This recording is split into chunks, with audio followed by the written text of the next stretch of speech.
Hello class. So on this video, we're going to start on chapter 4. And as I mentioned in the previous videos, or in the previous video, basically everything that's done in chapter 4, we already saw.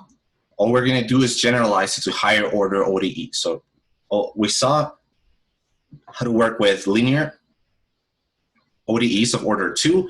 What happens if we have 3 and higher orders? That's the idea. So first, let's start like we always start. And before I mention that, we're basically going to be covering all of chapter 4 in these videos. So we're going to be covering sections 4.1, 4.2, 4.3, and 4.4. Okay. And that's all of chapter 4. There's only four sections. Okay. So let's start like we always start. So consider the nth or n-nth order linear initial value problem. So I keep saying consider an nth order linear initial value problem. So you can see it's nth order again because you have an nth order derivative, and you can easily see it's linear, right? Each of the coefficient functions is either an expression of x and constants, right? There's no or constants, so there's no dependent variable involved. And since it's an nth order initial value problem, well, we need n initial conditions to find a particular solution, a specific solution.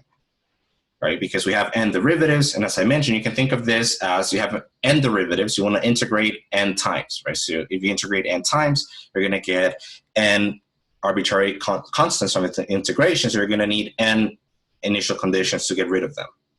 Right? So here I have the n initial conditions.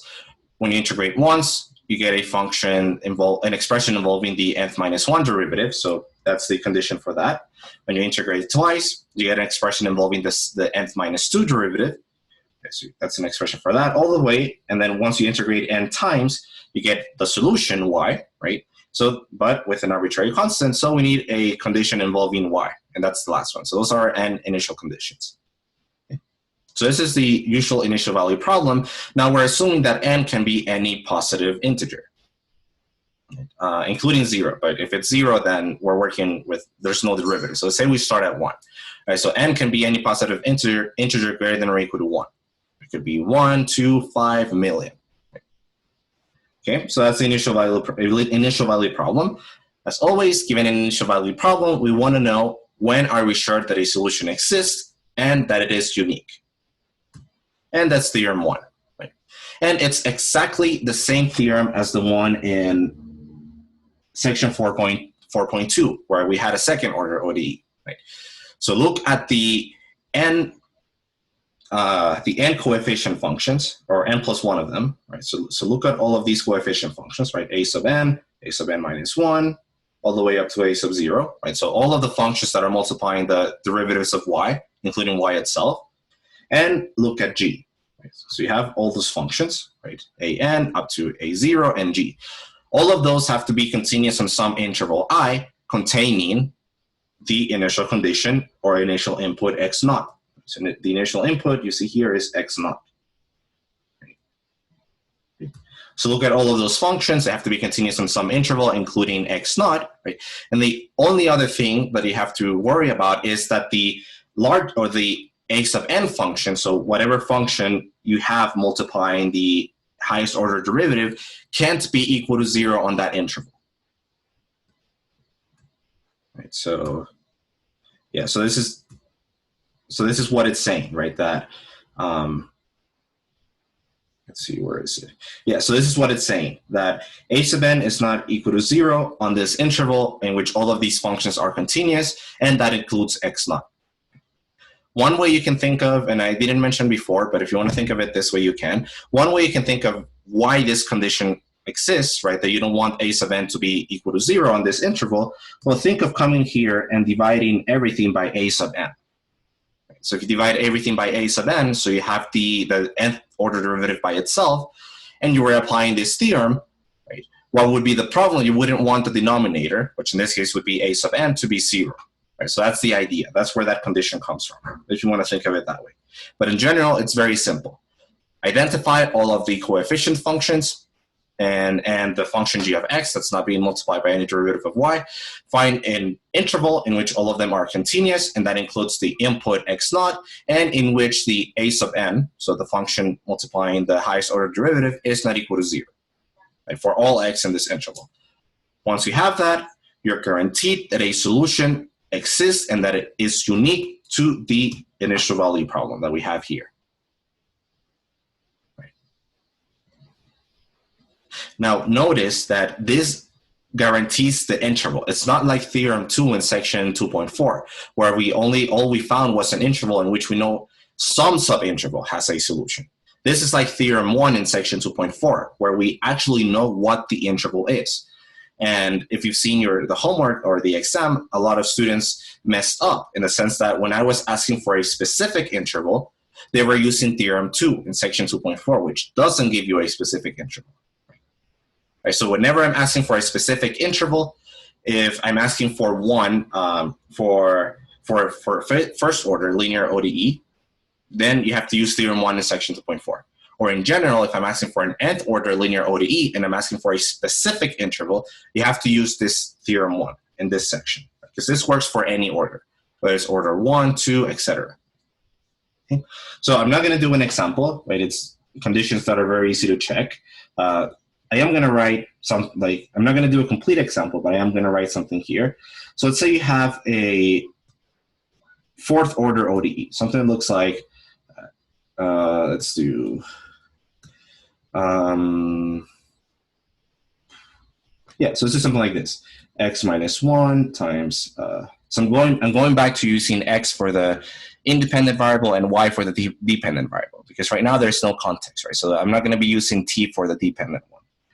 So we have a fourth order, so a fourth derivative plus e to the x y prime plus ln of x y equals cosine x. So suppose you have something like this, and you have initial conditions. Suppose you have x prime of x triple prime. See, I'm going back to using x. Y triple prime of 1 equals 1. So it's fourth order, right? So we need 4 initial conditions. So y double prime of 1 equals 1. Y prime of 1 equals 1. And then y of 1 equals 1. So those are 4 initial conditions. Right? If you wanted to find an interval in which you're guaranteed that a solution for this fourth order linear ODE exists and is unique, well, what would you do? Identify the coefficient functions, right? Whatever is multiplying the derivatives of y, and identify the functions that's not being multiplied, the derivatives of y. Right? So this would be your g of x, this would be a4 of x, this would be a1 of x, and this would be a0 of x, right? Just find an interval in which all of these are continuous, that it includes x equals 1, and in which a4, right, the function multiplying the highest order derivative is not equal to 0. So one such interval would be the interval, so first for continuity. All of these functions, so they're all continuous on 0 to infinity. I can't include 0 because of the natural log function. Now this interval also includes x equals 1, right? So this would be an option. However, there's a problem, right? The problem is that the function a sub 4 of x, x minus 1, is 0 at x equals 1. Right? X equals 1 is in this, oh, wait, that's a problem. Because 1 is the initial condition. So let's do x minus 2, sorry. Okay.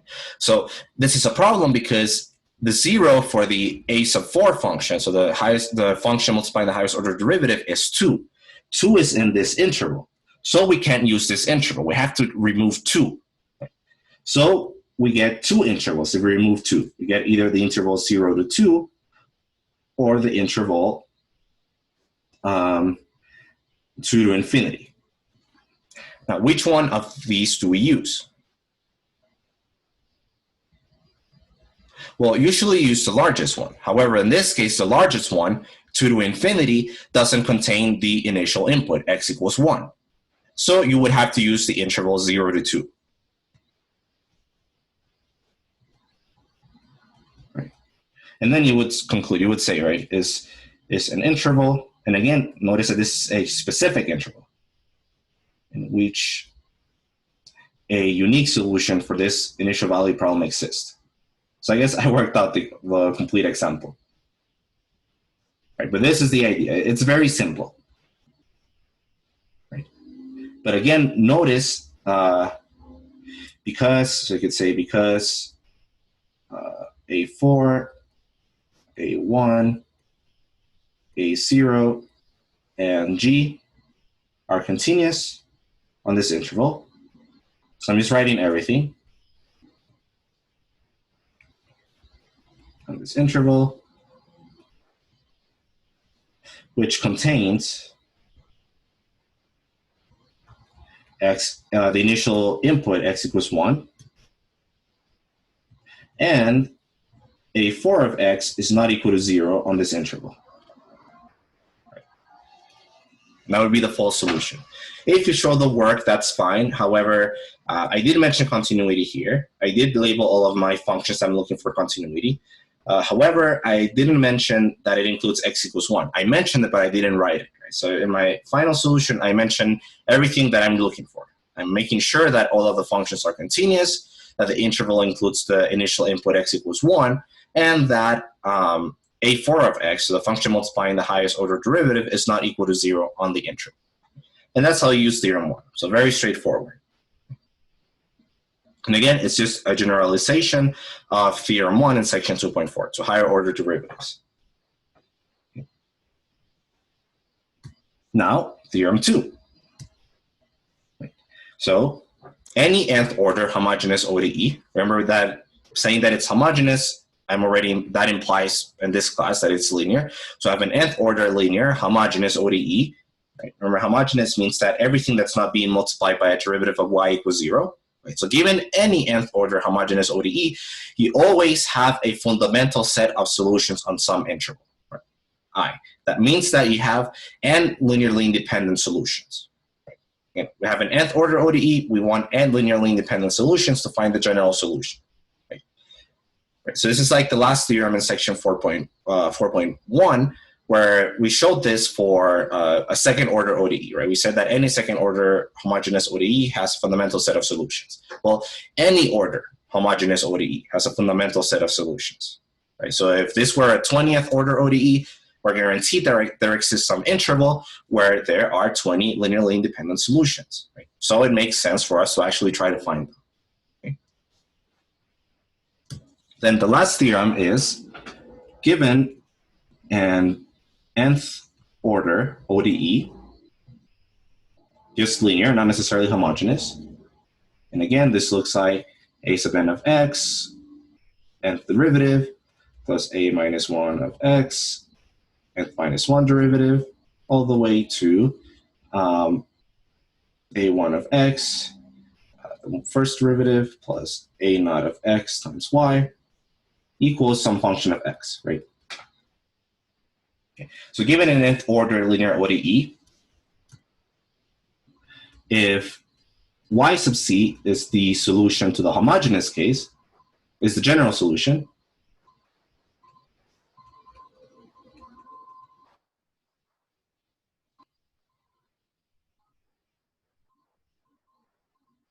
which we know exists by theorem 2, because theorem 2 says that there are n linearly dependent solutions. We know that for an nth order ODE, in order to find the general solution, we need n linearly independent solutions. So actually, let me make a note of that. This means that if y1, y2, up to y sub n are linearly independent on I, the complementary solution, right, or the solution to the homogeneous case, which is this,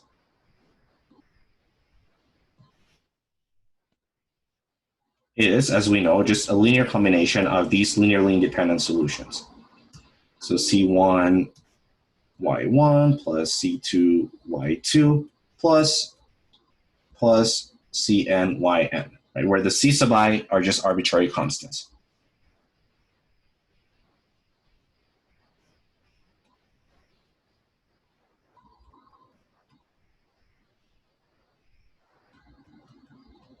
And again, this just follows from theorem 2, right? It's something that we know, right? If you have n linearly independent solutions to an nth order ODE, you know what the homogeneous ODE, you know what the complementary solution is, right? So by theorem 3, if y sub c, right, so the homogeneous case, right, that is when g of x equals 0, right? Right, if y sub c is general solution to the homogeneous case, which is the same as a complementary solution, which we know exists on some interval I. This is by theorem 1. Oh, sorry, by theorem 2. Okay.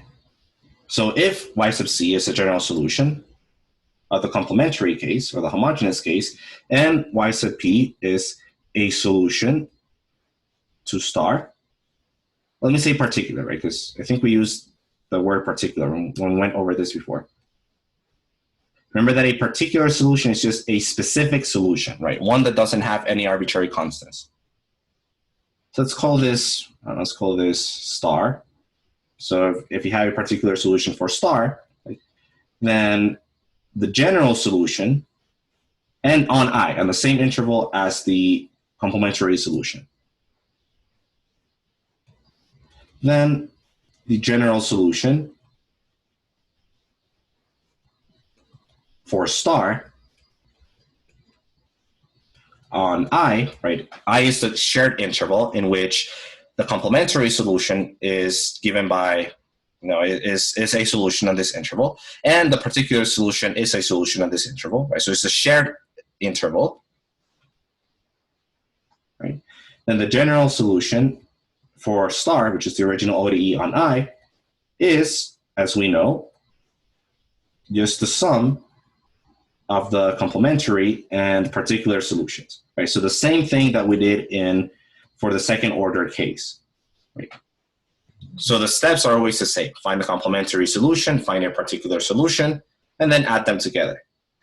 That means that we're going to have to use the method of undetermined coefficients and variation of parameters.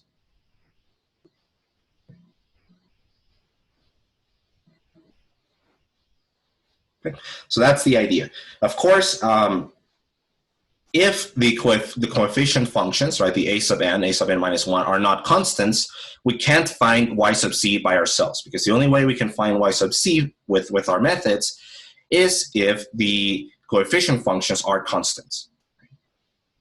So if they're not constants, then they would have to be given to us, for example, if we wanted to find the general solution. But that's the idea. Everything generalizes the same, exactly the same for higher order ODEs. Now we're going to see an example. Right? But before I do this, I'm going to pause the video, stop the video here, right? So it's not too long, right? And we're going to do this in the next video.